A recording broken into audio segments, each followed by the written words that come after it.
Another hotel on our tour mixes both kinds of spirit activity, the mischievous and the malicious. In Tweeddale, in the township of Peebleshire, situated on the border between England and Scotland, is a hotel to which the Warrens have devoted many years of study. At the Cross Keys Hotel, the famous 300-year-old coaching inn of Sir Walter Scott, we find a spirit whose mood ranges from finickiness to malevolency. Marion Ritchie, or Meg as hotel employees refer to her, the first landlady of the hotel, died in 1822, but seems reluctant to leave. But after so many years, her presence has come to be accepted by proprietors, staff, and guests as part of the hotel's appeal. Many years ago, when we went to the Cross Keys Hotel, I had gone down in the basement area. It wasn't as renovated as it is today. Now it's been all taken over. But I want to tell you, there was a very obstinate, mean type of spirit that was there. She was a very angry woman, and she still seems to be angry even today. When we arrived, we were told all about Meg. She's the lady in the book. She was here in about 1870, and she died here. Apparently, we were told that she was left off. Her name was left off the grave, the family grave. So her spirit was still here, and her ghost was still here. I didn't really believe in ghosts when I came here. But we were told that she didn't like untidiness, and she looked after the hotel for us. And anybody who caused any hassle in the hotel, she sorted out. And Renata and I are pretty untidy, so the few couple of days went by, and our room was totally untidy. And we were sleeping in the night time, and a frame on the wall fell down onto a pile of clothes at the bottom.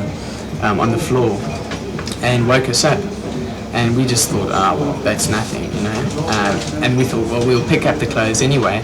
So picked up all the clothes and just shoved them on the couch in our room.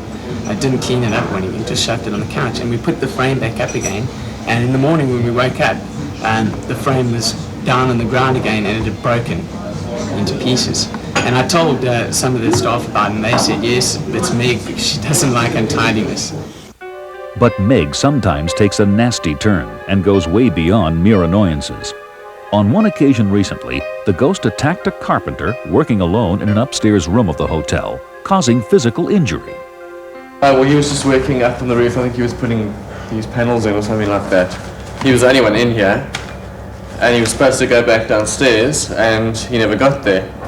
And they didn't know where he was, and they found him, quite a while later. And he was lying on the floor, and he'd been hit on the head, and he had to have stitches and all the rest. Does he remember that happening? He just remembers getting hit in the back there, but there was nobody in here. And there was nothing that could have fallen. So apparently that was Meg as well. Do they know what he was hit with? No, no. No blood on anything or anything? No, well, not anybody else's, but his, because he had, had to go and have stitches. Yeah. Wow. So, that's what happened, yeah. I talked to him the other day, this isn't useful, I talked to him the other day, and he had been, about 10 minutes before he got hit, he had been in a room with another guy working. They were building this place, and he had been slagging on her. They'd been making fun of the ghost and talking about her and making kind of dirty jokes about her. And so then he came down 10 minutes later and got hit on the back of the head. And the other day I was cleaning a room up in room 3, and in room 1, and there's a closet, indoor closet, a walk-in closet, and there's a whole lot of hangers there, and I was just valeting the room, and I came in and I was making the bed and just standing still and straightening out the bed, and I heard a rattling in the cupboard, and it was rattling away, and I opened the cupboard and there was nothing there. So I closed it again and I carried on making the bed. I just thought, it's probably wind or something, and I carried on making the bed, and then it carried on doing it, and I opened it again, and it was just, all the hangers were swaying from side to side as if something was moving them the whole time, and they were rattling like this the whole time. And so I got pretty scared, and I finished making the bed and I quickly just left. And I came downstairs and I told Natalie about it, and she said you know, that could be where she keeps her clothes, her goat's clothes, and she was probably looking for something to wear or something like that. They're kind of caught right up in it. They almost seem to be playing along with it, almost like it has commercial value, and that's very dangerous.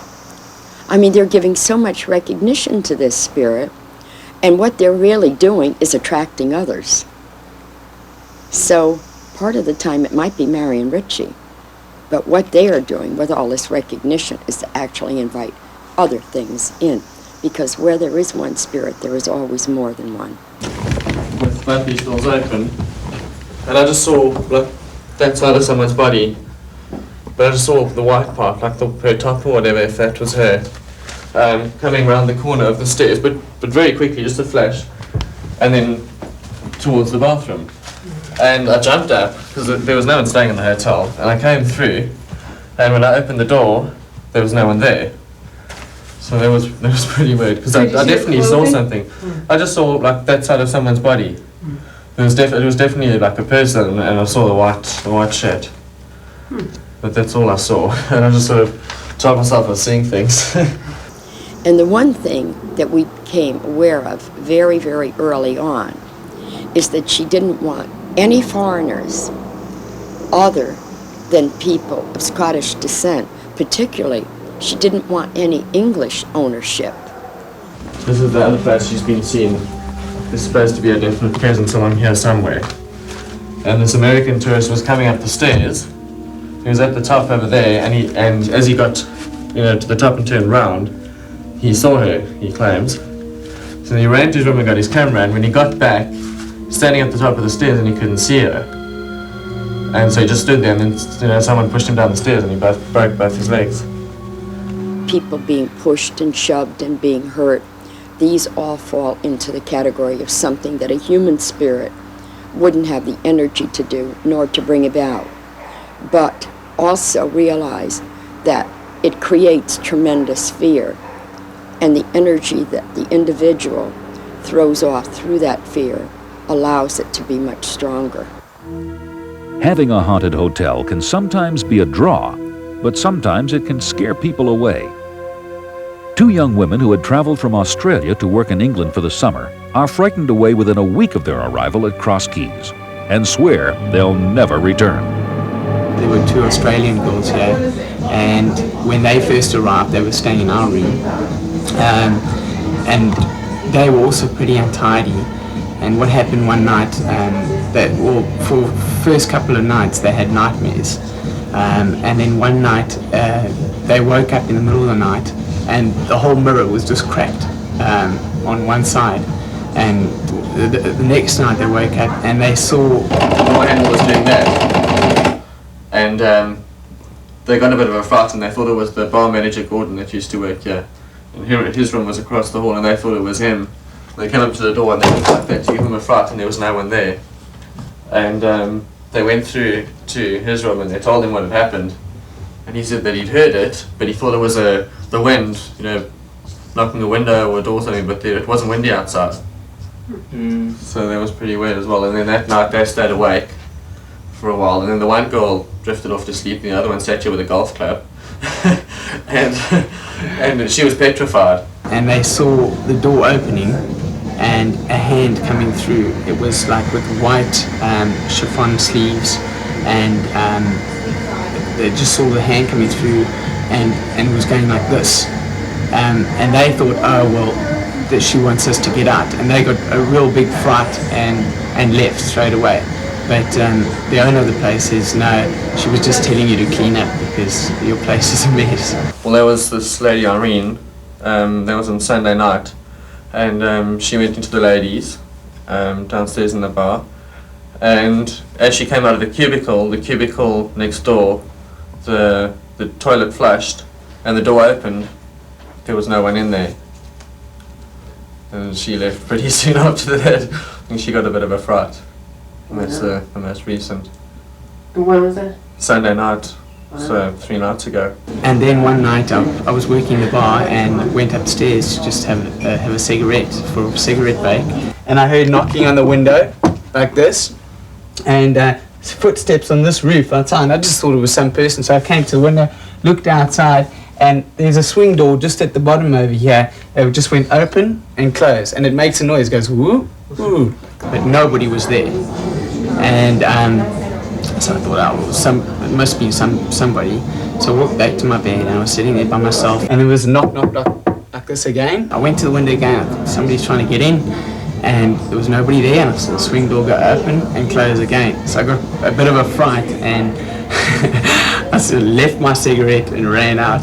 Well, some might say it was mischievous, but it was beyond mischievous when she would push people downstairs, shove a vacuum cleaner right downstairs, move things that were rather heavy. So she may have had the help of the inhuman, but I felt her very, very strongly on the basement level of that dwelling. The previous owner's wife came down to change a keg, and she turned around and Meg was standing there, and then she just disappeared. And she was wearing this old chiffon top and a long black skirt and then these old pointy brown shoes. And everyone has seen Meg. She's wearing the same thing, white chiffon shirt and black skirt. Demonic phenomena is the most destructive, the most dangerous, the most cunning. You never seem to ever be able to outwit it. It can affect you on your weakest, most vulnerable levels. You find that where possession cases are concerned, or very serious cases of haunting phenomena in homes. Werewolves, vampires, the stuff of horror films. Reports of lycanthropy, the changing of man into wolf, go back to ancient Greece and perhaps even back to ancient tribal times. Gypsy tales told of wolves turning into men, and medieval medical accounts bear witness to such transformations. When in London several years ago, Ed and Lorraine encountered a modern-day case, that of William David Ramsey, a man possessed by the spirit of a wolf. Bill Ramsey's ordeal began when he was just 9 years old. While playing in his backyard one sunny afternoon, an uncontrollable rage overtook him. In a flash, he began pulling up deep sunken fence posts out of the ground and ripping apart the wire fencing with his bare teeth. It's something I'd always remembered, but of course couldn't really understand what was happening then. I say, had I never met you people, well, obviously I never would have put the connection between what happened that day and what was to happen later on in life. We met Bill Ramsey by seeing his case be portrayed in a documentary on American television. And from that day, normally I don't feel that strongly about something by watching it on TV, but there was something about it. All it was to me was a very strange experience of a hot summer day turning into a winter's day within seconds almost, and a totally uncontrollable rage and strength that no child of that age should ever have. I mean, to pull stakes this big out of the ground, out of concrete, and just smash them on the ground shouldn't happen, it can't happen. Young Ramsey kept memories of the episode repressed for years afterward. After reaching adulthood and marrying, Bill had recurring seizure-like attacks in which he felt the wolf personality start to take over his body. One evening, thinking he was having a heart attack, Bill entered the emergency room of a local hospital. During the examination, he became possessed and savagely attacked the nurses, orderlies, a doctor, and a police officer. Headlines in the local newspaper called him the Wolfman. I think there was a small article in the local newspaper. I think it was more of a jokey headline because of the attack itself was what they saw as like a movie werewolf, I suppose. And I don't think the local press meant any more than that. Apparently, I'd tried to make a civil arrest on a prostitute. Now, I should never understand why I chose to do that. I drove into the police yard at the back. I suppose a partial transfiguration had occurred at that time because she rushed in and said, "There's something happening, a guy in the van out there, you know, And she was frightened. She didn't care admitting what she was doing with her, arrested her for prostitution or whatever. Didn't matter anymore. Get that guy out the van, you know? And it was Terry Fisher, the first officer, big desk sergeant, very brawny guy. He came out ready just to make a simple arrest, you know, or at least talk to me, find out what the devil was going on. When I was to meet Terry Fisher, this man towered over Bill Ramsey. Very physically fit man. But when Bill Ramsey would come under possession, he had superhuman strength. And apparently I flew at him, and he went down on his back, and I just put my hands around his throat, and he said he tried everything known to man to try and shift me. He said it was just, my hands were like a vice, you know, nothing could move it. And he brought his big boot up, you know, bosh, and brought it in between my legs, but if anything, it just made me stronger and stronger still. But he was fortunate that he shouted out for reinforcements, some help from inside the station. They must have thought, well, I don't know, he's been a long time. Then they could hear him shouting. I think there must be 10, 12 officers eventually came out. And it took all 12 of them really to get me under some sort of, hardly arrest at that, because most of them had been thrown off, tried to get back, been thrown off again, and back they kept coming. I admire their persistence, if nothing else. But they managed to half drag me, half pull me, whatever, through into the holding cell. Once in, bang, slammed the door, and thank God for that.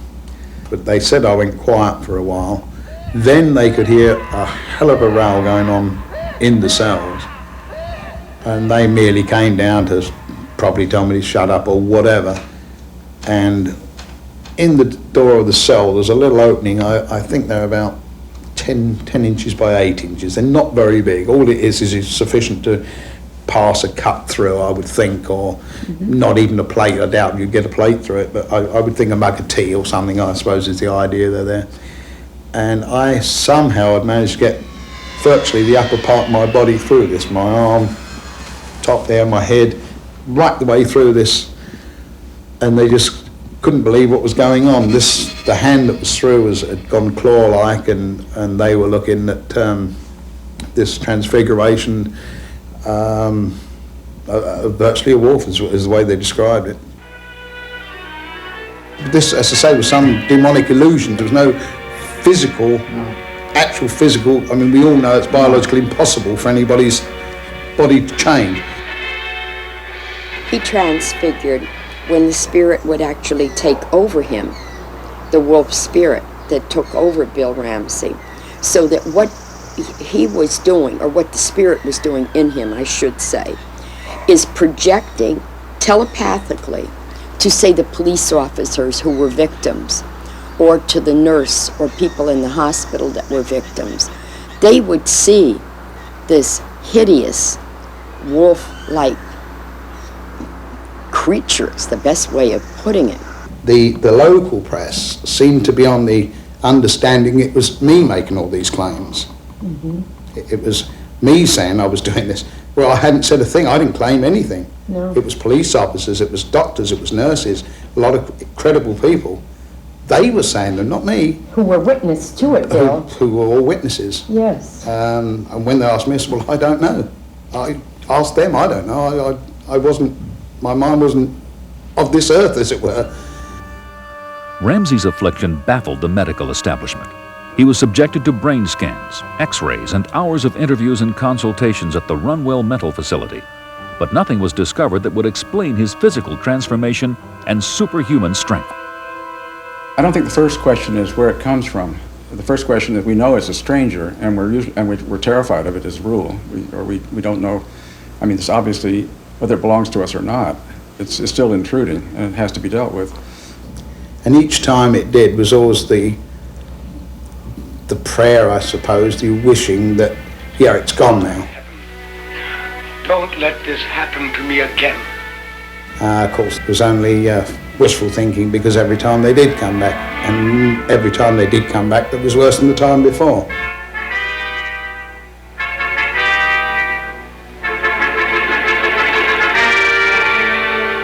They took me to mental hospitals. Yes, run They well. didn't treat me as some complete idiot. They No. really wanted to find the bottom of this. And there is such a thing as possession. I've never seen anybody change their form as a result of this, in this acute way. But I think in general the principle would be, in the kind of psychology that I do, or psychotherapy, to try to get the person to make a relationship with that other being, which is of a possessive nature. Because the more relationship there is, the less possession. But in their own words, she said, I honestly haven't a clue. So it defies everything that I try. There's some stumbling block why it can't be that. It can't be schizophrenia. It can't be manic depression. It can't be this, because every avenue they look, there was a stumbling block why it just couldn't be it. Mm-hmm. And she said, I think it's lycanthropy perhaps. So now I'm going to be thrown out my profession for even suggesting this, but I can't find anything else. Transfiguration can happen in the angelic world or it can happen in the demonic world. And that is where a spirit can actually transfigure to look like something altogether different than what it really is. The Warrens became aware of Ramsay when he appeared on a London television program and made arrangements to meet and talk with him. Convinced that he was legitimate, they offered to bring him over to the United States for one final attempt at curing his mysterious affliction. I mean, I was ill, as far as I was concerned, medically ill somewhere, and only medicine would cure that. Not a mumbo-jumbo exorcism, that couldn't do it. But what the hell, they're paying me to go, and I'd never been to America. It seemed like a good trip to me, let's do it. So it wasn't a question of getting well by faith. I sat at the front, I felt a fool, quite honestly, but then I felt myself start to shake, and I thought, oh Christ, it's during the day here, and something's gonna happen here. During the exorcism, when the muscles in the back of his neck all enlarged, when the ears pointed, when the hands, according to the medical doctors, clawed in a manner no human hand could do, that was truthfully happening during the time that the spirit took him over. All I remember was actually it's like a mist clearing and looking straight up into Bishop McKenna's face, and I felt this thing has just gone, and I just knew it had. I didn't need telling. I knew that was it. We're all medicine, we're all psychology. Everything else had failed. I knew he'd won. And Bill Ramsay was successfully exorcised in July of 1989 and has never come under attack again. There is an interaction with that which is evil. The thing for me that saves us, is that when we come to the resurrection, we then see that God is overcome. But the issue of good and evil is that they do exist, and they do interact. I don't think that good and evil are constantly in battle with each other, as it does appear to us here, it seems to me.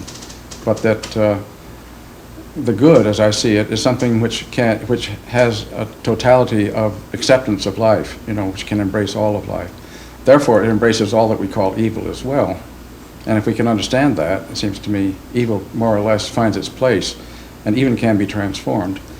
Although I knew the man was an atheist, the one thing that really, really registered with me was the fact that his hobby was raising roses. So I felt where he couldn't find God in the conventional way, he could find it in the beauty of something God created. The trauma of being burned alive can leave impressions that linger for centuries. Northeast of London, in the village of Wethersfield, is the Dog Inn, a pub built on a site that suffered a devastating fire long ago. Its present occupants include a number of earthbound entities. Innkeeper Ron Caldarelli talks about the building's tragic history. We've had some mediums come along. They wanted to sit in the cellar for a while. One came out, she was in quite a state. She was crying, tears everywhere. Apparently, she went back to before this building was built. The building was on this site. And there was 3 monks burnt alive on the site. And she said she actually felt it and everything. And she said she'd seen the monks. Ron's brother Reno is co-proprietor of the Dog Inn. Something has been destroyed here, I think, and it's been built on again. So I think there's probably been an inn on this site for a long time, probably 500, 600 years. There's been some kind of inn here. After investigating without Lorraine, our camera crew brings her to the inn, eager to see how the stories they collected beforehand will compare with Lorraine's impressions of the location. Both Reno and Ron had witnessed apparitions at the Dog. Several elements of their accounts parallel what Lorraine perceives. Yeah, we had several come. They're both men. Ones in here are both men. They are. But they play tricks. They would walk right up to you. The first one that I come across, it was more of a mischievous spirit. Things happen in the place. Switches get switched off. Seems to be looking after me though, because I was working under a sink trying to repair it. I was doing something very silly with an electric saw where I should have been using a drill, and I got a tap on the shoulder. I came up to see who it was, sort of sawdust of eyes and everything, nobody there. This one guy, he would be a troublesome person if he'd be in the pub. The older man. He'd be boisterous and loud and troublesome, and the more he had to drink, the louder and more boisterous he would become. And he is just like this in spirit. He's kind of a no-nonsense character that's really could cause some problems. See the one that shuts off the... Yeah, he would shut off things, he would move things. There was one definite thing one night. One of my younger customers had some drawings, artwork that he'd done, brought it in to show me. And one of them wasn't very pleasant. It was sort of somebody peeling some skin back or something like that. It wasn't very nice at all. I thought, what went through your mind when you were drawing that? And the light switched off. I could hear it clicking off. Really? And they're push dimmers. The actual switch? The switches, yeah. They're behind the bar. And there was nobody behind the bar. I heard it click off and the lights went off and sort of looked round. I had to go back, switch them back on again. The most colorful one that you have here is that older man. And I believe he could have been a stable hand. Quite likely there were horses in tap room. Yeah, I believe he could have definitely been a stable hand because he... Are they earthbound? Yeah, both of them are. Yeah. Both of them are earthbound. I mean, many previous landlords have experienced the sort of things that we have. It's well known, it's fairly well documented that there's always been a presence in the pub. The landlord of the other pub in the village was landlord here for a while. And I think it was this room he came into and found his dog laying on its back and the hairs moving where its belly was being rubbed. Oh, yeah. I think it was this one. But they used to tease the ghost, so they had a lot of activity. Sort of bets on who would switch all the lights and see if someone would walk through the cellar and from one door to the other. And they'd get a free pint of beer and that sort of thing. Yeah. And I think they really teased it. Because the more you do tease it or get angry with it, the worse things get. Until it's very difficult even to pour a pint of beer. Yeah. Because all the CO2 gas and that sort of thing gets switched off.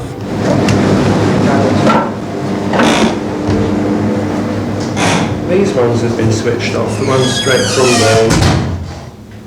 Switched off from the white nose? Just, yeah, straight off, and that cuts the beer off immediately. And these gas ones here. It's always the gas ones, and they're not the easiest thing to switch. They're fairly firm. Spirits would turn on light fixtures, open and close doors, and cabinets, and things of this nature, strictly for attention. And if you get angry with them for switching things off, it gets worse. You mean it happens more? It happens more often, yeah. You have to say, oh, please don't. You know, I'm really trying to work hard here, and it'll stop for a while. I came down to change a beer barrel, and there I thought somebody had strayed down. The guy's name is Kendrith. Kendrick?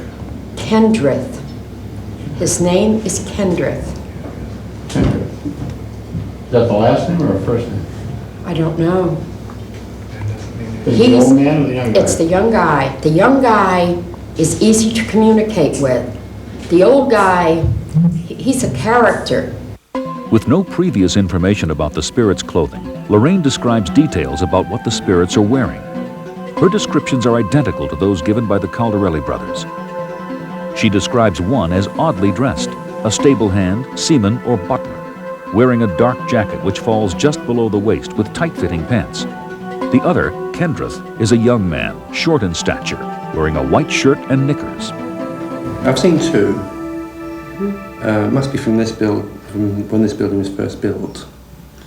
Looks like a butler, tall man. The other one's quite a stocky man with a white shirt. He's wearing clothing that almost reminds me of a seaman. Yeah. A sweater that comes very high at his neckline. A jacket that is like just below the waist on him. The pants that he is wearing are fit to him. And they're not in the best of condition. The tall gentleman was dressed strangely, as if it was from the Georgian period, sort of dark clothes. It could have been a butler, that sort of long jacket. And he just sort of walked across in the cellar, which is now a bar. It must have been the servants' quarters and kitchens and so on down there. Did they look solid, or was it sort of the transparent look that people imagine ghosts? Solid. Yeah, very solid. But not there for long. I was stocking this bar one night when I thought there was somebody following me around, darting behind these and sort of looking out. And that's where I saw the stocky man, I suppose 28 years old, the white shirt and dark trousers. And I've seen him since. And over in this section over here, that's where I was seeing the tall man. It was a bit hair-raising. I haven't got much hair, but it raised the hair. Even could feel the hair of beard standing on end from time to time. And you can next experience that. The ghost walked right through me. He comes up with the hair standing up. Yeah, that's what it feels like, something's gone right through you. Could you describe what the young man is wearing? Because the person that I've seen is the younger one that you're talking about. You've seen him? Yeah. All right. This man is wearing clothes that I see a shirt. I see a shirt on him.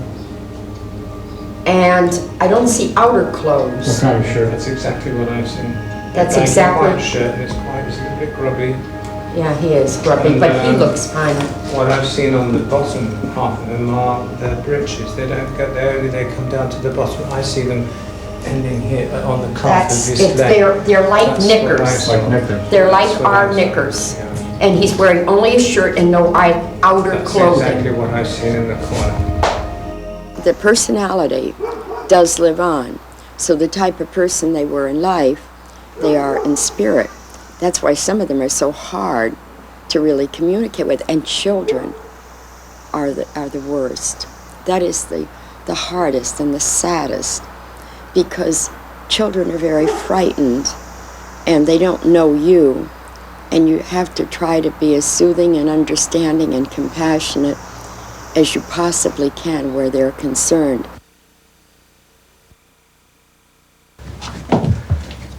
What are these things down? Why are they there?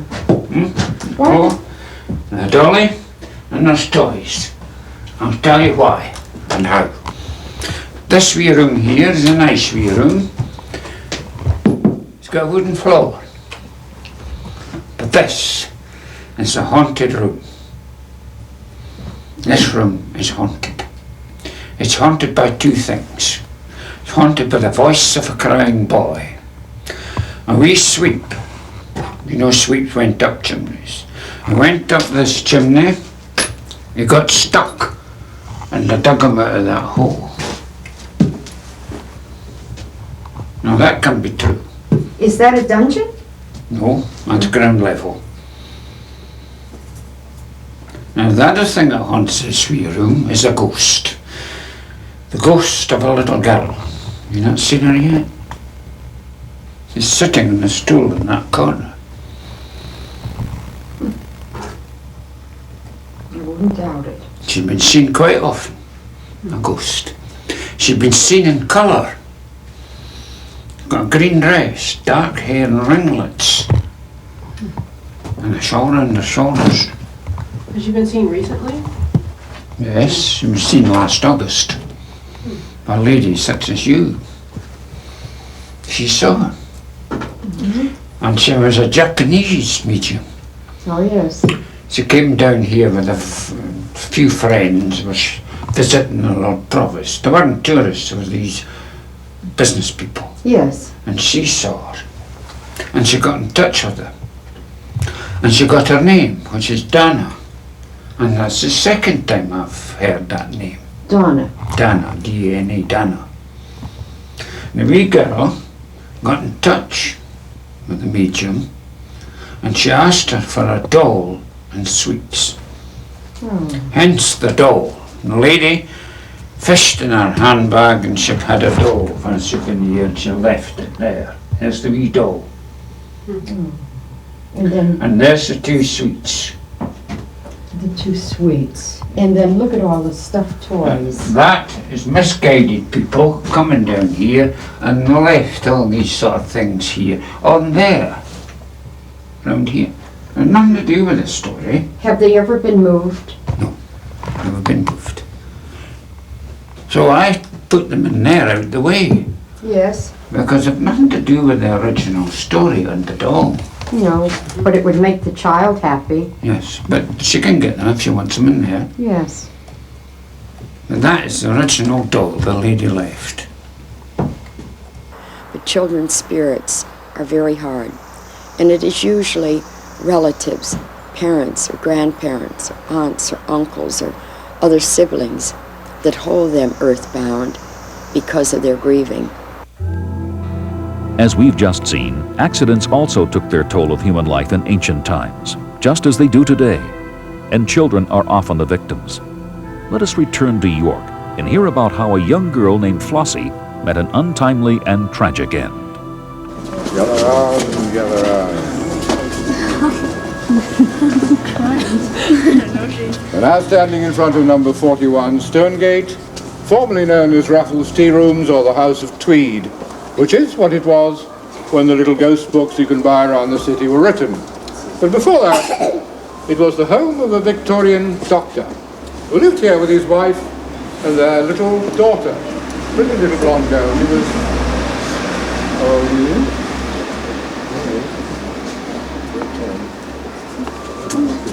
Flossie was 8, ladies and gentlemen. An odd coincidence, but there we are. And she slept right up there in the attic, right at the top, the highest window you can see up there. Well, the good doctor was famous for giving parties. Parties for his friends and for his clients. And one day he was giving a party here in the front of the house. And he was very proud of little Flossie. She was a pretty little thing, very popular. And he liked to introduce Flossie to the party guests. So he brought her in, introduced her to all the guests, showed her off, in fact. And then, of course, he told her to go up to bed. Well, like all children, she was a little reluctant to go to bed, but she was persuaded in the end, and she went reluctantly up the stairs to bed. Well, one of the features of this house is a most magnificent staircase that rises from the basement to the attics. It's built around a stairwell, and it goes right the way up through the house. Well, Flossie went all the way up these stairs to her little bedroom at the top, but she couldn't sleep. So after a while she got up again and came out across the landing to see what was going on with the party down below. And she leant over the balusters, and unfortunately she missed her footing and she fell 95 feet into the basement, where she broke her little neck. She didn't fall cleanly, she bounced. They found some of her teeth on the stairs, and pieces of skin with hair on them. And when she hit the floor at the bottom, her brains blobulated out all over the pavement. And she's haunted this building ever since. Are you surprised? She's a poltergeist. She moves things about. And sometimes, even as I'm telling this story, the sign above us moves slowly in the breeze. But joking apart, one day, Pat, who was the manageress of the tweed shop, was working here in the front of the shop, and she turned round and saw at the back of the shop, sitting on a shelf, was a pretty little blonde girl. She was long blonde hair, very pretty, wearing Victorian costume, just sitting on that shelf, swinging her legs and paying no attention to anybody. Well, Pat, thinking that she must be a daughter of one of her customers, went to the back of the shop to tell the child to get down. But as she approached, the little girl disappeared slowly into the wall. And she realized that she had seen the ghost of Flossie. It is the only time she's ever been seen, and Pat is quite certain about this. She's quite sure of what she did see. She's told everyone about it. It's in the ghost books. She's even been on television with this story. But of course, that isn't the end of the tale, because the people who work here in the shop and the people who live above it, in the house above, have quite often heard those reluctant little footsteps going up the stairs, the way Flossie went on her last night.